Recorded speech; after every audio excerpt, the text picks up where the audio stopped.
Today I am with IKEA air purifier and I will show you how you can remove this red light. I'm talking about this one from the left of this knob.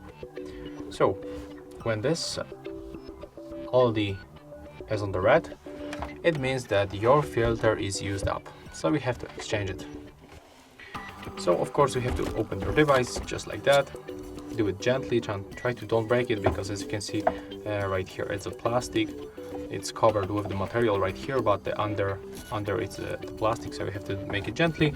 Then you have to simply remove the filter, put the new one, and after that you have to click and hold this icon until this red dot disappear. And basically that's how the process looks like.